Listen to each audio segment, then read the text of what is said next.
नमस्कार, स्वागत है आपका डायलॉगस में। एसआईआर पर तल्खी के बाद एक नया जो विवाद पैदा हुआ है या जिसकी शुरुआत हुई है, वो राहुल गांधी के विदेश यात्रा पे है। सरकारी पक्ष यानी कि जो ट्रेजरी बेंचेज है, उसका ये कहना है कि बीच जब संसद का सत्र चल रहा है, उस समय विपक्ष के नेता विदेश यात्रा पर क्यों जा सकते हैं और क्यों जा रहे हैं और इसके पीछे का मकसद क्या है। हालांकि कांग्रेस की तरफ से ये कहा गया है कि प्रधानमंत्री भी इससे पहले अलग-अलग मौकों पर संसद सत्र के दौरान ही विदेश यात्रा पर गए हैं। अब सवाल ये है कि विपक्ष और ट्रेजरी बेंचेज में राहुल गांधी की विदेश यात्रा पर क्यों बवाल मचा हुआ है। राहुल गांधी की ऐसी क्या जरूरत है कि जब संसद का सत्र चल रहा है उस समय वो जर्मनी की यात्रा पर जा रहे हैं।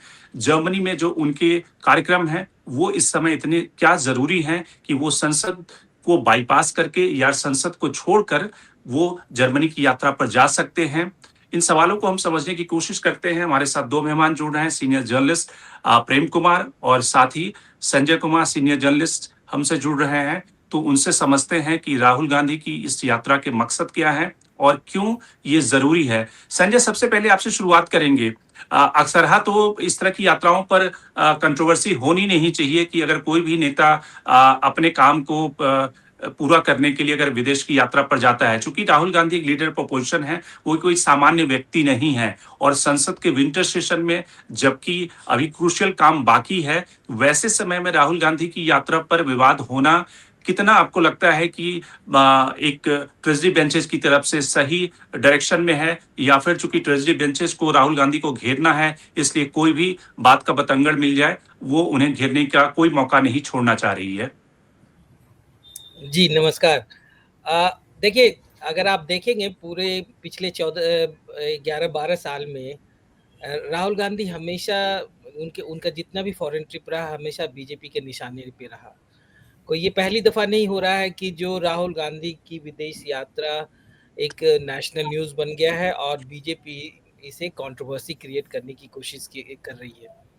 आप देखिए, ये टाइमिंग की बात नहीं है कि संसद सत्र के दरमियान हो रहा है या संसद सत्र के बाद हो रहा है। आपको क्या लगता है अगर संसद सत्र के बाद होता तो क्या ये सवाल नहीं उठाते कि आप जब मौका लगता है आप विदेश घूमने चले जाते हैं? संसद सत्र के पहले होता तो भी ये सवाल उठाते कि आप चले जाते हो, जब मन हुआ तब चले जाते हो। तो ऐसा कभी भी नहीं हुआ। राहुल गांधी के किसी भी ट्रिप का देखिए, ये कोई कंट्रोवर्सी नहीं हुआ। ये कंट्रोवर्सी क्रिएट करते हैं राहुल गांधी। बीजेपी बहुत क्लोजली वॉच करती है। देखिए, एक कॉन्ट्रडिक्शन बीजेपी में ये है कि राहुल गांधी को वो दिखाते हैं कि वो हल्के में ले रहे हैं, लेकिन बहुत सीरियसली लेते हैं। वो राहुल गांधी के एक मूव को, एक स्टेप्स को बहुत क्लोजली वॉच करते हैं और उस पे रिएक्ट करते हैं और उसके लिए पूरी अपनी शासन व्यवस्था को लगा देते हैं, पूरा मीडिया तंत्र को लगा देते हैं रिएक्ट करने में। तो कोई मेरे ख्याल से कोई नई बात नहीं है। और जहाँ तक देखिए, आप राहुल गांधी, आप ये सोचे कि जो कोई छोटे छोटे दल के नेता हैं और सैर सपाटा करने जा रहे हैं तो वो ठीक नहीं। आप कांग्रेस का अगर थोड़ा सा ऐतिहासिक संदर्भ में भी देखेंगे तो आपको याद होना चाहिए कि एक लीग अगेंस्ट इंपेरियलिज्म एक संस्था हुआ करता था, एक ग्रुपिंग था। आज़ादी के पहले इंटरनेशनल ग्रुपिंग था जिसमें जितने भी कॉलोनियल मतलब जो भी गुलाम मुल्क थे सबका ये साझा संगठन था जिसमें नेहरू पार्टिसिपेट करते थे। नेहरू जब वो कांग्रेस के लीडर थे, कभी प्रेसिडेंट रहे कभी नहीं रहे, एज ए कांग्रेस लीडर वो इंटरनेशनल एरिना में लीग अगेंस्ट इंपेरियलिज्म की हर एक मीटिंग्स में जाते थे। और जब वो जाते थे तो मकसद ये होता था कि जो इंडिया का जो फाइट है, कांग्रेस का जो फाइट अगेंस्ट इंपेरियलिस्ट फोर्सेस है, उसको इंटरनेशनलाइज किया जाए और उसमें इंटरनेशनल सपोर्ट लिया जाए। तो एक मकसद होता था। इसी वजह से जो इंडिया का जो फ्रीडम स्ट्रगल रहा वो केवल नेशनल मायने में ही नहीं रहा, केवल यहाँ तक ही सीमित होकर नहीं रहा, वो एक इंटरनेशनल मसला था। वो हर एक मीटिंग में जाते थे। नेहरू को आप देखिए, यूएन की मीटिंग हो रही थी, यूएन बनने वाला था, उसकी मीटिंग हो रही थी और देश आजाद नहीं हुआ था, उस समय भी उनको बुलाया गया था, Congress as a Congress representative बुलाया गया था। और मैं ये भी कहूंगा कि देखिए, ये केवल कांग्रेस पार्टी के नेता नहीं जाते, विदेश विदेश में अगर जो कोलैबोरेशन होता है बिटवीन पार्टीज, वो दूसरे दल भी जाते हैं। आरएसएस और बीजेपी के लोग चाइना और अदर बहुत सारे प्लेसेस में जाकर उनसे सीखते हैं, उनसे ट्रेनिंग लेते हैं, और ये जरूरी है। देखिए, लीडर ऑफ अपोजिशन के रूप में अगर वो राहुल गांधी आज जर्मनी भ्रमण कर रहे हैं, तो जर्मनी एक डेमोक्रेटिक कंट्री है, वहाँ के लोगों को एक दूसरा पर्सपेक्टिव भी सुनने को मिलेगा, जो मेरे ख्याल से जो सरकार का पर्सपेक्टिव है उससे अलग होगा। और मेरे ख्याल से जर्मनी एक क्लोज एलाय और एक डेमोक्रेटिक कंट्री होने के नाते उनको हक है जानने का कि विपक्ष के दल क्या सोचते हैं अभी जो इंडिया में चल रहा है। चूंकि इंडिया के बारे में लोगों को जानकारी चाहिए, और लोग जानना चाहते हैं, जिज्ञासा है। और एक जिज्ञासा और भी बढ़ गई है पिछले कई सालों से कि इंडिया में ये जो बदलाव हो रहे हैं, क्या ये बदलाव सही में इंडिया के लिए सही है, या ये दक्षिण एशिया के लिए सही है? ये बदलाव इंडिया को कहाँ ले जाएगा? एक जिज्ञासा है। और आपको क्या लगता है कि जो सरकारी पक्ष जो अपनी अपनी बात तो वहाँ पे रखते हैं, क्या वो बात रख पाएँगे? क्या सरकारी जो हमारी मीडिया है, क्या वो इंडिपेंडेंट रूप से वो चीज़ों को उस परिप्रेक्ष्य में रखती हैं? नहीं। जी। तो मेरे ख्याल से ये एक इम्पोर्टेंट चीज़ हो जाता है कि as a leader of opposition वो पर्सपेक्टिव उनको देने का हक है। और एक इंडिया का भी इम्पोर्टेंस है कि जो एक रिस्पेक्ट है कि जर्मनी और ओवरसीज कांग्रेस के लोग अगर इंडियन लीडर्स को, लीडर ऑफ अपोजिशन को बुलाते हैं, तो दे रिस्पेक्ट इंडिया के डेमोक्रेटिक क्रेडेंशियल्स। एक डेमोक्रेसी है जहाँ पे वही स्पेस प्राइम मिनिस्टर को है, वही स्पेस अपोजिशन पार्टीज को है और अपोजिशन लीडर्स को है। तो एक रिस्पेक्ट है इंडिया के लिए, इंडियन वैल्यूज के लिए, इंडियन डेमोक्रेटिक क्रेडेंशियल्स के लिए। तो उस परिप्रेक्ष्य में देखना चाहिए। मैं उसको छोटे नजरिए से देखना नहीं चाहता, क्योंकि वो एक बीजेपी की एक रणनीति रही है राइट फ्रॉम द बिगिनिंग।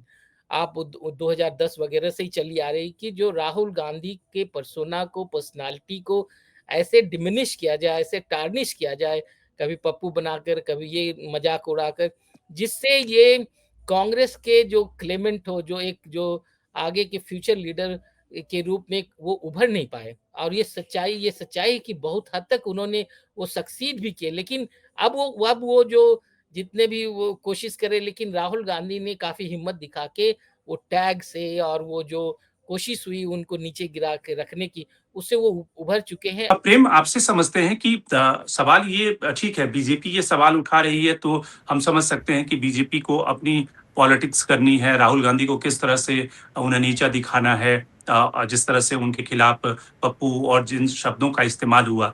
लेकिन एक सवाल जो कई बार उठते हैं कि राहुल गांधी, ये सवाल इसलिए उठ रहा है कि राहुल गांधी इस समय लीडर ऑफ अपोजिशन है और संसद का सत्र चल रहा है। संसद के सत्र के बाद जाते तो हो सकता है बीजेपी तब भी सवाल उठाती, लेकिन सवाल उससे थोड़ा-सा हल्का हो जाता कि पार्लियामेंट सेशन के दौरान वो नहीं जा रहे हैं। आपको लगता है कि राहुल गांधी की इस समय प्रायोरिटी होनी चाहिए थी कि उन्हें केरल जाना चाहिए था, तमिलनाडु जाना चाहिए था, असम जाना चाहिए था, जहां पर विधानसभा के चुनाव हैं, और संसद के सत्र के बाद वो इंटरनेशनल डायस्पोरा या फिर जो उनके एंगेजमेंट है, डिप्लोमेटिक एंगेजमेंट है, उसको वो पूरा कर सकते थे। सवाल इसलिए थोड़ा-सा महत्वपूर्ण है कि संसद के सत्र के दौरान as a leader of opposition, क्योंकि ऐसा बहुत कम देखने में आया है कि जब Sushma Swaraj leader of opposition थी या Lal Krishna Advani leader of opposition थे, तो उस दौरान सत्र के दौरान वो बाहर जाते थे। तो आप इसको कैसे देखते हैं?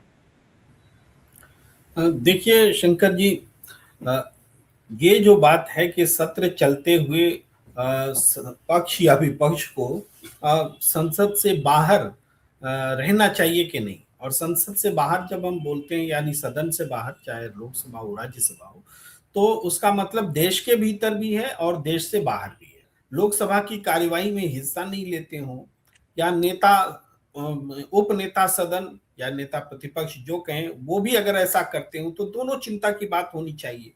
तो सदन की गरिमा और महत्व दोनों से ये जुड़ी हुई बातें हैं, क्योंकि सदन लगातार चलने में व्यवधान रहा है, चलाने की मंशा में व्यवधान रहा है उसमें। इस वजह से सदन की मर्यादा गिरी है, इसमें तो कोई संदेह नहीं है। और चाहे प्रधानमंत्री जी हो, चाहे नेता प्रतिपक्ष हो, तो इन दोनों के लिए एक बात समान रूप से कही जा सकती है कि जब सदन चल रहा हो तो आपको सदन की को प्रायोरिटी देनी चाहिए, डेमोक्रेसी है। तो इस परिपाटी को बनाए रखने की सबसे बड़ी जिम्मेदारी किसकी होनी चाहिए? निश्चित रूप से प्रधानमंत्री की होनी चाहिए। और अगर प्रधानमंत्री ऐसा नहीं कर रहे हैं तो उनको पटरी पर लाने के लिए नेता प्रतिपक्ष इस सवाल को बार बार उठाएं और वो स्वयं उपस्थित रहे, तो उसकी गुणवत्ता, उनके बोलने में वजन दोनों बढ़ जाती है। लेकिन चूंकि राहुल गांधी भी उसी पैटर्न पर चलने लगे हैं, हालांकि कंपैरेटिवली तो बहुत थोड़ा है, क्योंकि 85% कांग्रेस ने एक डेटा दिया है, उसके मुताबिक प्रधानमंत्री जो विदेश यात्राएं करते रहे हैं उसमें 85% तब के हैं जब सदन चल रहा होता है। तो जब प्रधानमंत्री स्वयं सदन को इज्जत नहीं दे रहे हैं तो नेता प्रतिपक्ष से आप सवाल करने के अधिकारी नहीं रह जाते। लेकिन इसका मतलब ये नहीं है कि हम और आप अधिकारी नहीं रह जाते, हम और आप दोनों से सवाल करेंगे कि आप सदन को प्राथमिकता दीजिए। और एक परिपाटी जो रही है देश में, किस देश में अगर है प्रधानमंत्री हैं, सदन चल रहा है, तो आप सदन में बोलिए प्रमुख बात को, तो सदन से बाहर आपको बोलना भी नहीं है। तो वो परिपाटी भी टूटी है। ये एक बात हुई। दूसरी बात ये है कि कांग्रेस पार्टी अगर या उनके नेता पूरी दुनिया में दौरा करते हैं तो इसका मतलब ये नहीं कि कांग्रेस पार्टी ऑफ माने इंडियन नेशनल कांग्रेस ना हो कि वर्ल्ड नेशनल कांग्रेस बन गई हो। इसका मतलब यह है कि एक राजनीतिक दल का पूरी दुनिया में एक रिलेशनशिप होता है, क्योंकि हमारे देश के लोग दुनिया में रहते हैं, एक डिप्लोमेटिक रिलेशनशिप सत्ता में भी रह के और विपक्ष में भी रह करके होता है। लेकिन चूंकि हमारे देश में डिप्लोमेटिक रिलेशनशिप में विपक्ष को शामिल किया जाना बंद हो गया है।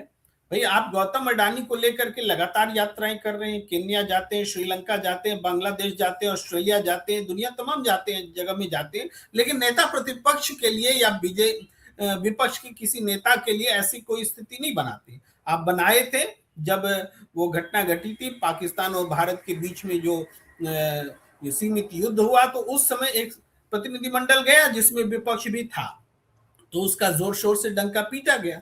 लेकिन हमें तो जैसे अटल बिहारी वाजपेयी जी को भेज दिया गया यूएन में भाषण करने के लिए, उस तरह के उदाहरण तो वर्तमान सत्ता से मिलते ही नहीं देखने। तो तीसरी बात पर आए तो वो है कि राहुल गांधी के बरक्स की राहुल गांधी क्यों जाते हैं।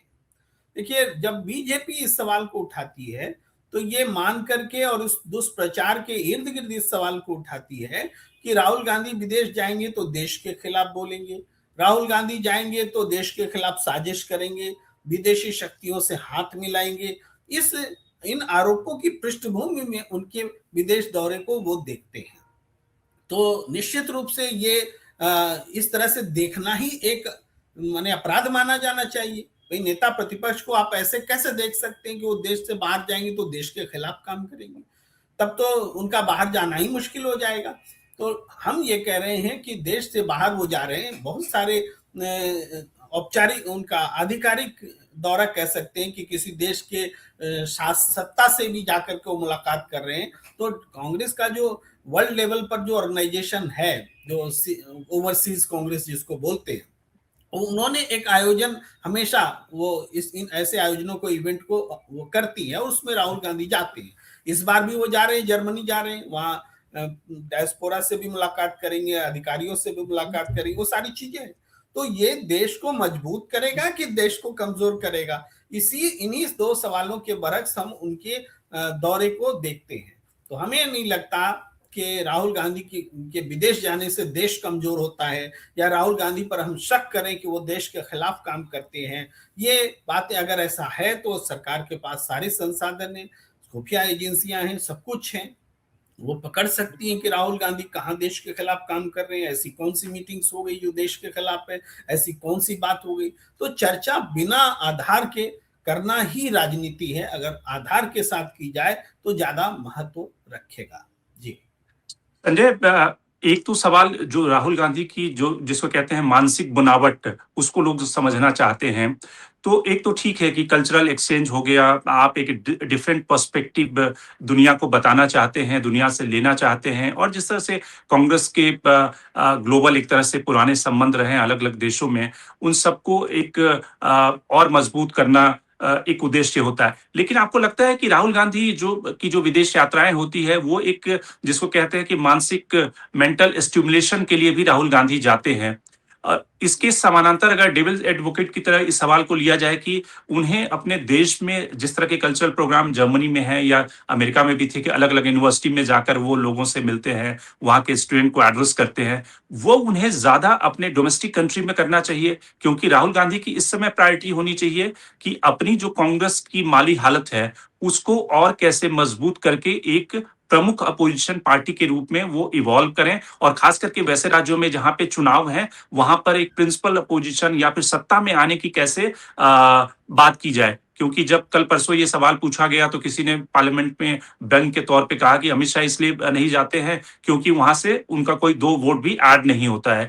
तो आपको लगता है कि राहुल गांधी की प्रायोरिटी डोमेस्टिक लेवल पे ज़्यादा होनी चाहिए, इंटरनेशनल एक्सचेंजेस होने चाहिए, करना भी चाहिए, निश्चित रूप से ज़रूरी है। लेकिन वैसा ही यूनिवर्सिटी में और जो डोमेस्टिक ऑडियंस है, जो यहाँ के इलेक्टोरेट हैं, यहाँ की जो जनता है, उसके साथ में उनके ज़्यादा एक्सचेंज होने चाहिए, जैसा कि उनका ओवरसीज़ कांग्रेस जो काफ़ी मजबूत है।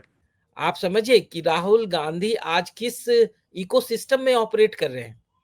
Not only Rahul Gandhi, it's about all of us. हम जिस इकोसिस्टम में ऑपरेट कर रहे हैं, किस जो भी खुलकर बोलना चाहते हैं वो भी संभल कर चल रहे हैं कि कोई ऐसा मिस्टेक नहीं हो जाए जिससे वो हाशिए पे आ जाए। आज इस माहौल में है। तो आप क्या जो आप बोले कि राहुल गांधी को कैंपसेस में जाके करना चाहिए, क्या अलाउ कर सकते हैं?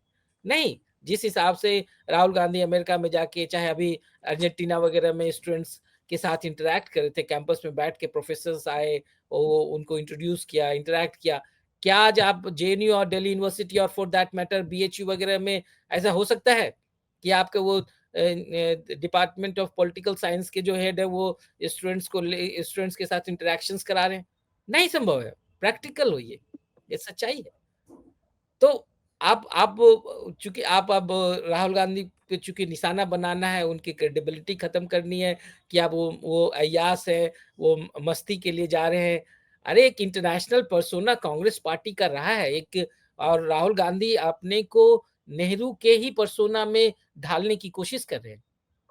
तो ये और इसमें कोई हर्जा नहीं है। और एक इंटरनेशनल पर्सपेक्टिव रखना as a leader of opposition कोई ये खराब बात नहीं है, और उनकी समझ भी सही है इंटरनेशनल मामले में। तो ये इसमें ये जो आपका क्वेश्चन सही है, लेकिन कॉन्टेक्स्ट में नहीं है। बिल्कुल। मैं ये अच्छा, कहना बिल्कुल। चाहूँ। हाँ। ये बताइए कि जैसे जिस राहुल गांधी को ओवर द पीरियड हम लोगों ने देखा है, जब वो संसद में पहली बार चुन कर आए और उसके बाद पार्लियामेंट में उनका कंडक्ट, एक पूरा दौर था, उन्हें पप्पू कह के बुलाया जाता था, उससे राहुल गांधी निकले। अब जिस तरह के राहुल गांधी हैं आज की तारीख में, जो पिछले 2 दिनों में काफ़ी इस पे बहस हुई है कि जो राहुल गांधी का पार्लियामेंट में जो भाषण था और जो प्रियंका गांधी का भाषण था, प्रियंका गांधी का भाषण काफ़ी फार बेटर था, टू द पॉइंट था, उसमें एक तरह का ह्यूमर था। उन्होंने जिस तरह से ये कहा कि नेहरू के ऊपर एक बार ही चर्चा कर लें, चाहे नेहरू में जितनी गलतियाँ निकालना है प्रधानमंत्री निकाल लें। तो एक तरह से प्रियंका गांधी का जो भाषण माना गया, जो पब्लिक डोमेन में, वो राहुल गांधी से बेटर माना गया, बेहतर माना गया। आपको लगता है कि राहुल गांधी का जो वर्ल्ड व्यू है, उसमें काफ़ी तब्दीली आई है, या राहुल गांधी से बेहतर एक पब्लिक ओरेटर, या फिर जिस तरह से प्रियंका गांधी का पब्लिक पर्सोना है, वो ज़्यादा बेहतर है, या फिर आपको लगता है कि नहीं, राहुल गांधी ने अपने में काफ़ी परिमार्जन किया है और काफ़ी उनमें तब्दीली आई है पहले के मुकाबले? देखिए एक चीज आप मानेंगे, प्रियंका गांधी एक नेचुरल स्पीकर है। उनका उनका शब्दों के साथ जो लैंग्वेज, हिंदी लैंग्वेज के साथ जो कहते हैं फेलिसिटी है, जो जो ईज है, वो राहुल गांधी में नहीं है। वो इंग्लिश में ज्यादा कंफर्टेबल है, और भाषण देने की जो शैली है दोनों की अलग है। लेकिन एट द सेम टाइम ये आप मानेंगे कि जो राहुल गांधी अभी जो माइंड स्पेस और पॉलिटिकल स्पेस इंडिया में जो ऑक्युपाई करते हैं, वो प्रियंका गांधी नहीं करती है। और हर एक इंडिविजुअल का अपना-अपना एक ट्रेनिंग होता है, अपने एक जो natural way of saying things होता है। राहुल गांधी में वो स्वभाव से और वो प्राकृतिक रूप से भाषण देने की जो होता है ना, कि जो इवन नेहरू वाली शैली नहीं है। एक एक ये भी बोलते हैं, लेकिन वो इनका वो जो लय, सुर वो नहीं हो पाता। प्राइम मिनिस्टर मोदी, उनकी ट्रेनिंग आरएसएस से ही ऐसी रही कि काफ़ी लच्छेदार भाषण देने में वो माहिर हैं। लेकिन राहुल गांधी देखिए, एक किसी भी नेता को होता है कि जो अपना जो ओरिजिनलिटी है उसको मेंटेन करके रखने में। राहुल गांधी ने कभी इन चीज़ों को छुपाए नहीं। अपने आप में अपने आप को ही वो जो आइडिया, जिस आइडियाज़ को लेकर, और कोई भी नेता भाषण देने की शैली से जाना नहीं जाता, चाहे, और उसकी वजह से वो बड़ा नेता नहीं बन जाता। किस किस आइडिया को आप रिप्रेजेंट कर रहे हैं, किस वर्ल्ड व्यू को आप रिप्रेजेंट कर रहे हैं, उससे आप जाने जाते हैं। आज राहुल गांधी जिस हिसाब से उन ताकतों के खिलाफ, वो उन फासिस्ट और कम्युनल ताकतों के साथ जिस जिस प्रखर रूप से वो बोलते हैं, लड़ते हैं और काउंटर करते हैं, वो मेरे ख्याल से वो उनको अब उस यही चीज़ उनको आगे ले जाता है। यही चीज़ उनको एक अलग ढंग का लीडर बनाने में मददगार होता है, और बना भी रहा। और यही चीज़ डिस्पाइट बीजेपी ने अपने सारे सरकार के रिसोर्सेज और पार्टी के रिसोर्सेज राहुल गांधी की छवि खराब करने में, उनको बदनाम करने में सारे को लगा दी।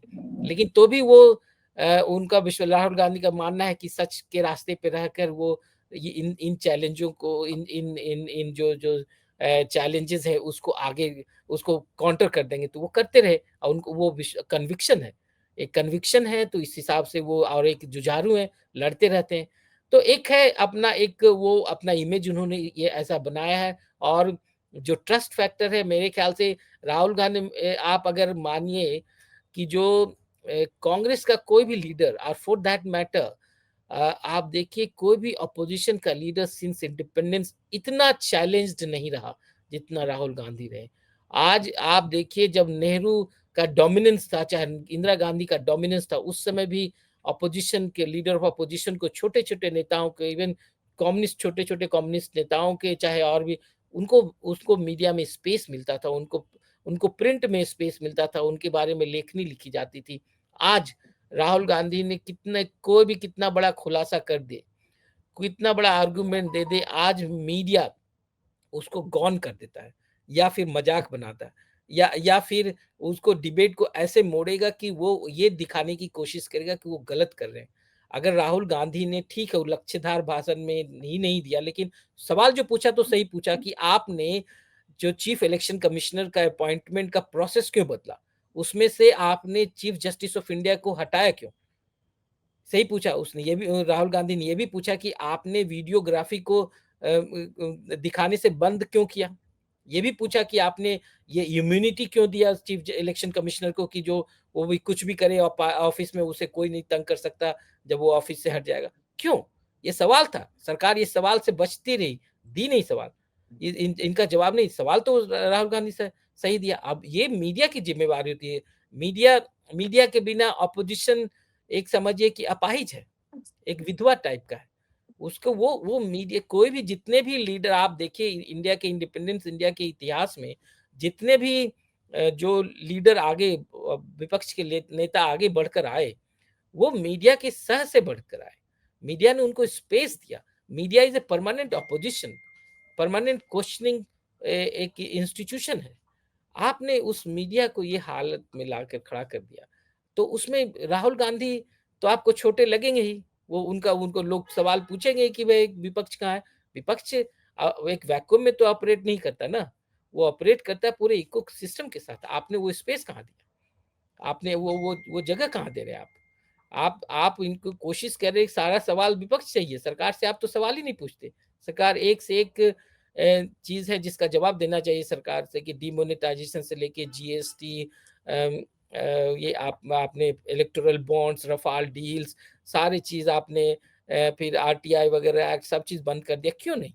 निश्चित रूप से पिछले 10 सालों में जो परंपरा शुरू हुई है कि पत्रकार जो हैं वो सवाल विपक्ष से पूछ रहे हैं, जबकि ट्रेजरी बेंचेस से सवाल पूछनी चाहिए क्योंकि जनता ने ट्रेजरी बेंचेस को वोट देके सत्ता में लाया है। लेकिन एक सवाल मैं पूछना चाहता हूँ कि अक्सर हाँ, जब लोग राहुल गांधी के ऊपर सवाल उठाते हैं या कांग्रेस के ऊपर सवाल उठाते हैं, तो जो सेनापति है उसका ये काम होता है कि वो फ्रंट से लड़े। अपने कैडर में तभी वो कॉन्फिडेंस, विश्वास बहाल कर पाएगा जब वो सामने से लड़ाई लड़ेगा।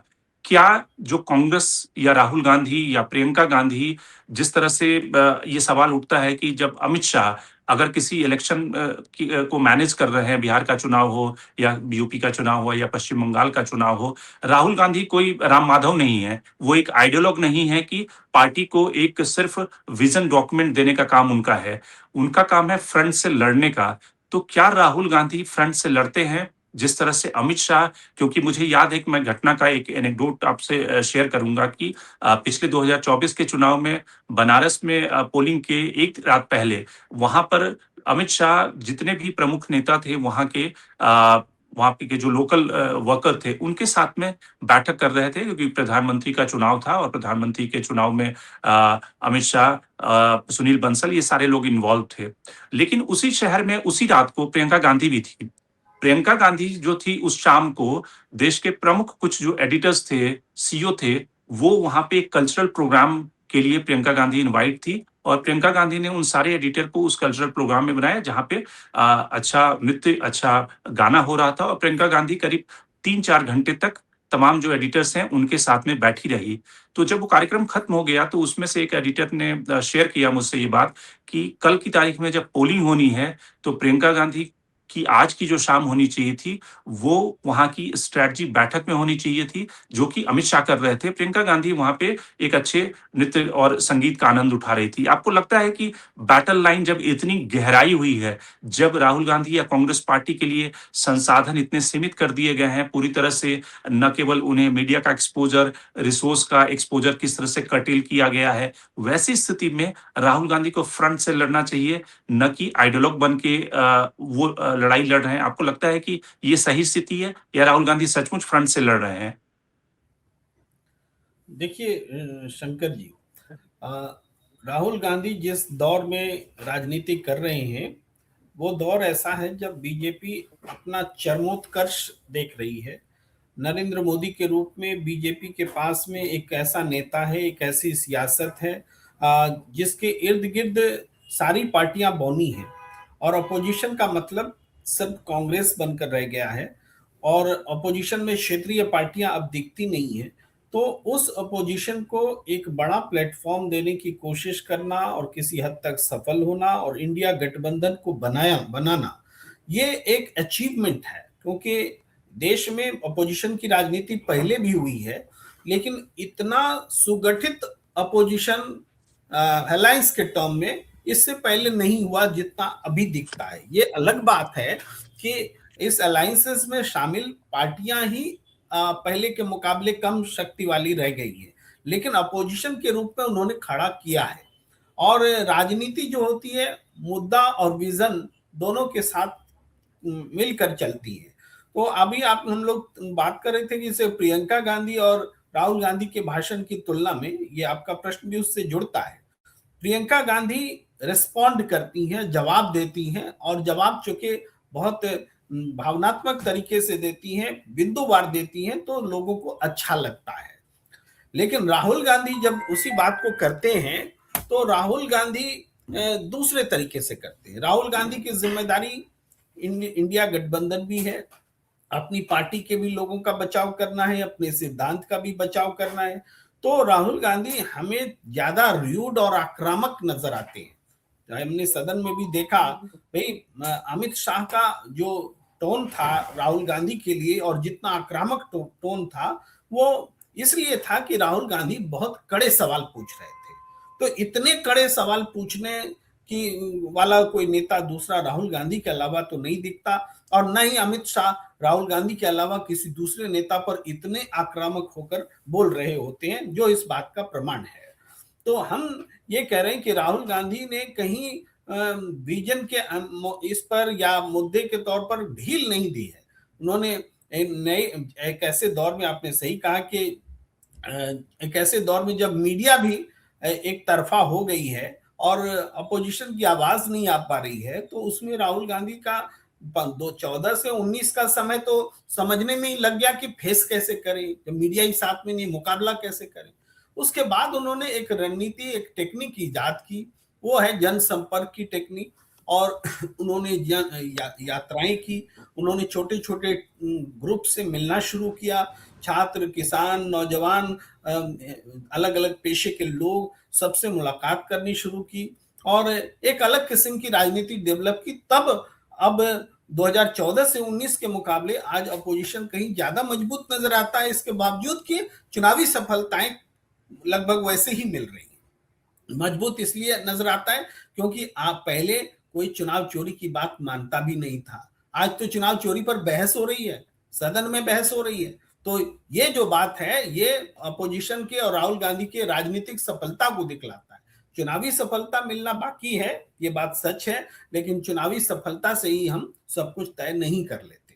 जी निश्चित रूप से आज के कार्यक्रम में इतना ही। प्रेम, हमसे जुड़े आपका बहुत बहुत धन्यवाद, और संजय, आपका भी पर्सपेक्टिव देने के लिए बहुत बहुत धन्यवाद। कुल मिलाकर राहुल गांधी की यात्रा पर जो विवाद है वो अनावश्यक है, क्योंकि Rahul Gandhi as a leader of opposition, उनका ये भी दायित्व तो बनता है कि अपने देश के पर्सपेक्टिव से दुनिया के जो बाकी देश हैं या बाकी देशों के लोग हैं, उनके साथ वो कल्चरल लिंकेजेस एस्टैब्लिश कर सके, उस पर्सपेक्टिव से उन्हें अवगत करा सकें, और भारत की जो डेमोक्रेसी है, उसकी जो वाइब्रेंसी है, उसको कैसे दुनिया में आगे ले जाए। तो ये राहुल गांधी का लीडर ऑफ अपोजिशन के तौर पे ये भी दायित्व बनता है, जिसलिए बीजेपी का सवाल उठाना कोई बहुत एक तरह से राजनीति से प्रेरित दिखता है। तो आज के कार्यक्रम में इतना ही। देश और दुनिया की बाकी खबरों के लिए आप बने रहिए डायलॉग्स के साथ।